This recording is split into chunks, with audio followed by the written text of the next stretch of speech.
Kissel, the sophomore for the Zags. Drew Collage, the senior for Gonzaga. And then Logan Law, another sophomore for Gonzaga, or freshman, I should say, for the Zags.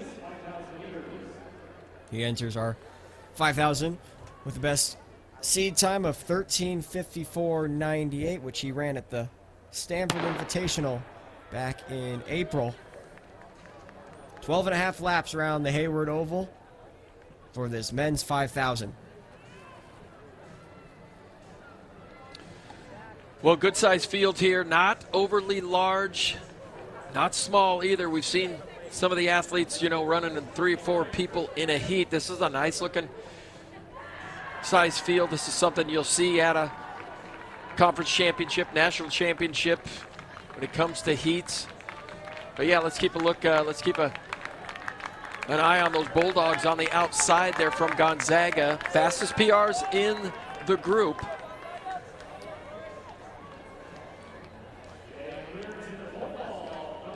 Early leader Kyle Berg of Santa Clara, another WCC competitor, and someone the Zags are pretty familiar with, but won't be for long, though, that the Zags will be joining the Pac-12 here in 2026. Part of that, newly formed Pac-12 that Oregon State and Washington State have been able to, kind of put together within the last couple of months. It'll be interesting to see, that transition into a new conference. I mean, nothing new out of the ordinary, though, because, there has been, the conference realignments with, of course, Oregon, Washington, USC, and UCLA entering the Big Ten. But, to think that Gonzaga, of all schools, entering the Pac-12 conference is a bit of a stretch. But, that's the era we're in, Dan.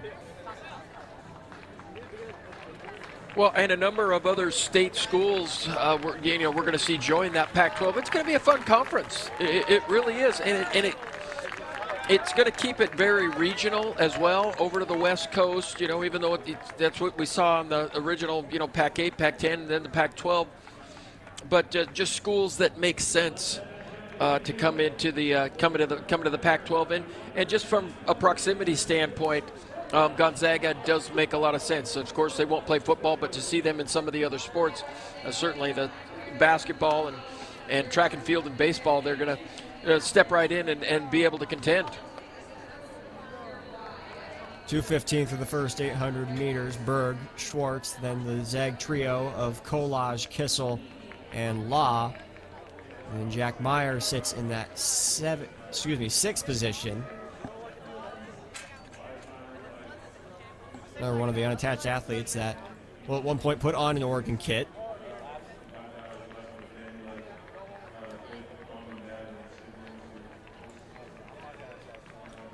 Berger, our leader, with a lifetime best 14:19.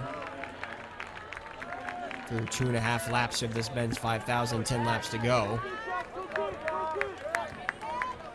And they go single file here. Running around 68 seconds on that last quarter, so through the first kilometer, 2:49.28. So not a slow pace, but not a quick pace either.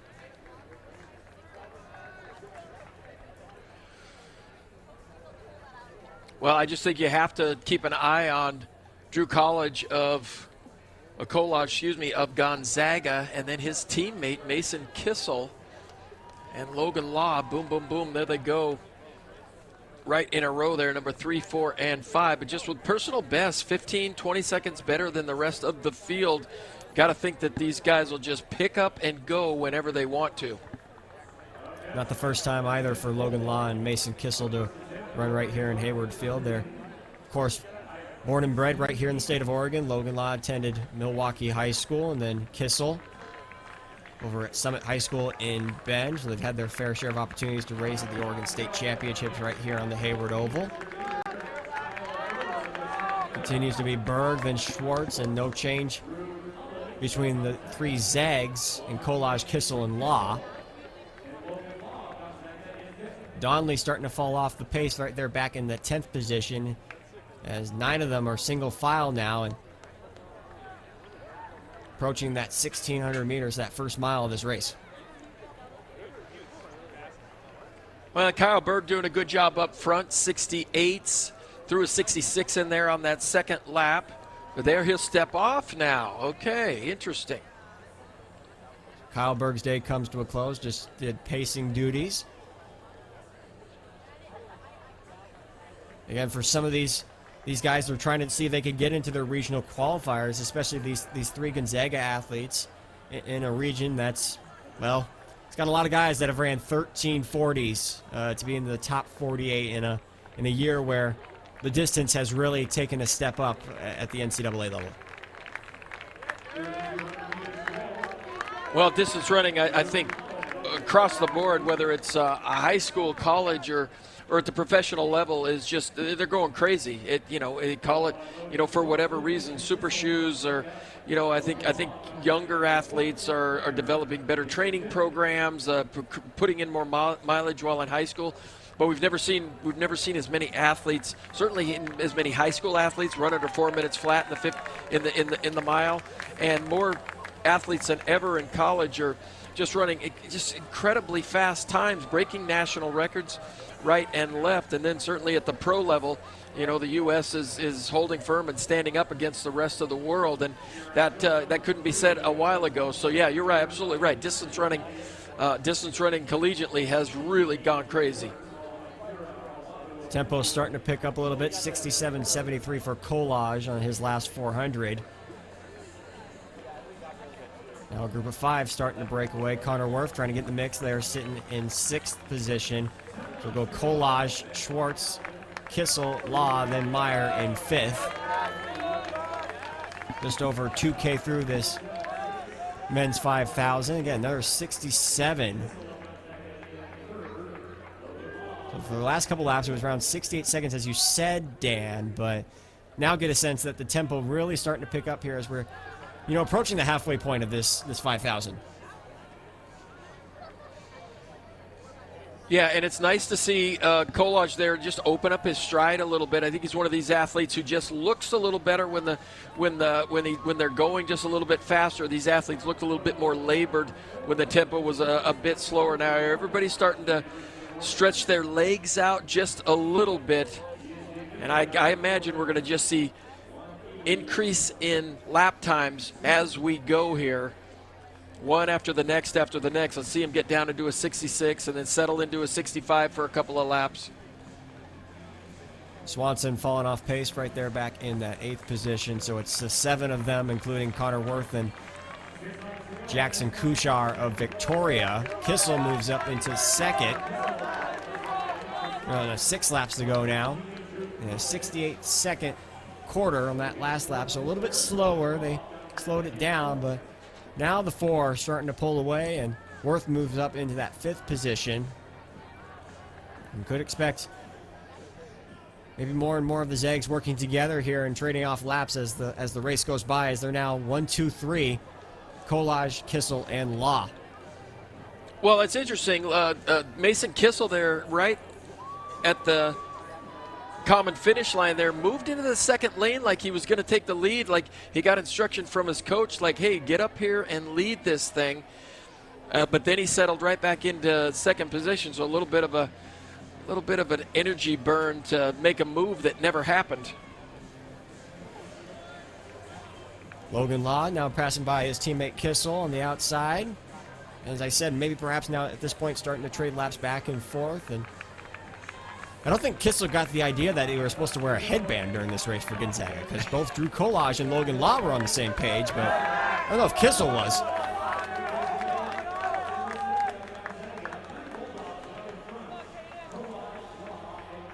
And Logan Law takes to the lead for the very first time, the former Milwaukee standout. And not just a star on the track, it was a star on the basketball court too, the all-time leading scorer at Milwaukee High School. One of the best, just all around, I think he was a point guard, shooting guard in the state of Oregon his senior season. Well, I think that's one thing that a lot of track and field athletes don't get credit for, is that the fact that they always play multiple events. And to be a really good track and field athlete, I think you have to train your body in multiple planes and whether lateral movements and rotational movements and things like that. And so athletes, we see them by the time they get to college, and we see them doing one thing very, very well. But we need to flash back into high school and say, hey, these athletes did play other sports: soccer, lacrosse, basketball, baseball, even. 8:32.60 at 3K. It's another 67.95 for Locke and Kolage to begin to pull away from Kissel and the rest of the field. And now the real racing begins with under a mile to go now, as the two Zags trying to push each other and, perhaps trying to get under 14-minute barriers for the second time this season. They both ran under it. And they ran 13:54 and 13:56 respectively, but how much further can they get down, and how much closer can they get into that 13:40 barrier? All right, Logan Law, I think he made Drew Kolage just lead this too long.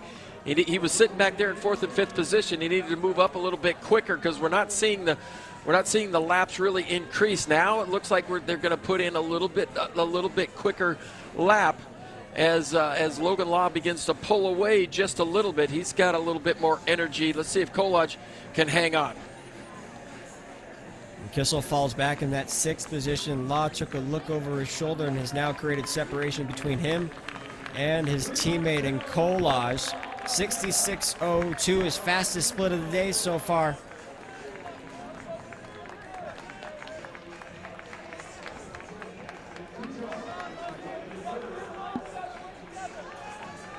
Clock just surpassing 11 minutes now. The lead has grown to 20 meters for Law. Kolage there in second.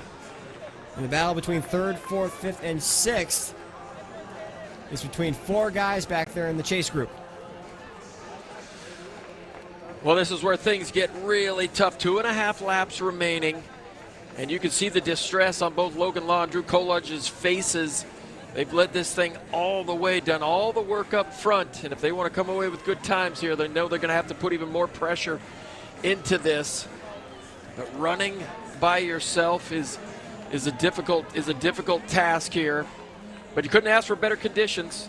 Probably mid to high 60s, no wind. Late in the season, and you're in great condition.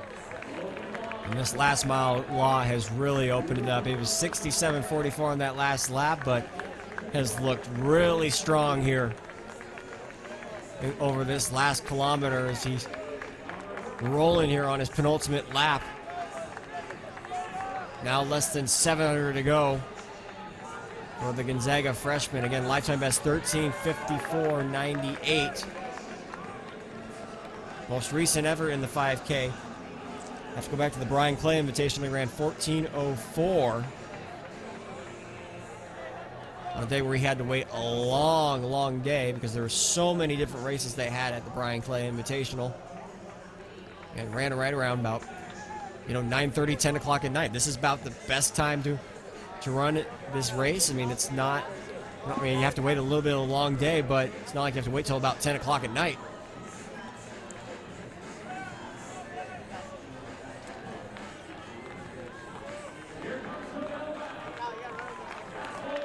Coming out onto the bell lap now for Logan Law.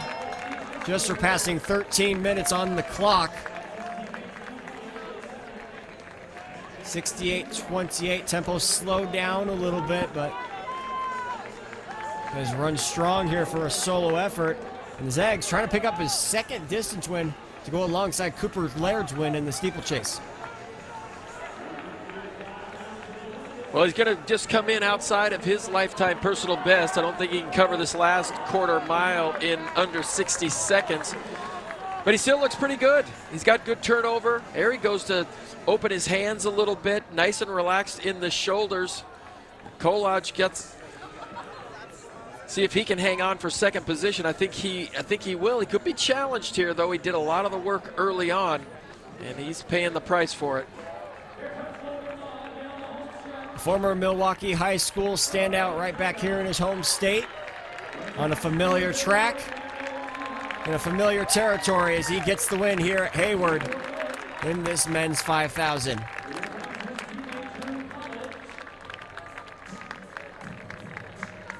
And his teammate Drew Kolage finishing in second. Kuchar in third for Victoria. Schwartz in fourth. And then it's Connor Worth in 5th. And Mason Kissel for the Zags. So 3 Zags in the top 6 here in this men's 5,000, led, of course, by Logan Law in 14:06.53. Well, look at that run by Jackson Kuchar of Victoria, British Columbia. A personal best.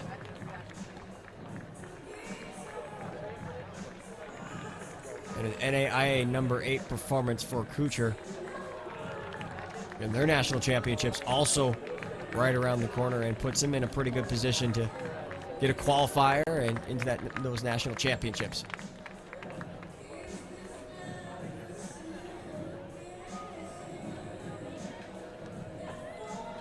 See the results. Logan Law, 14:06.53. The Zags continue to roll here at the Oregon Twilight, adding a win alongside their steeplechase from Cooper Laird,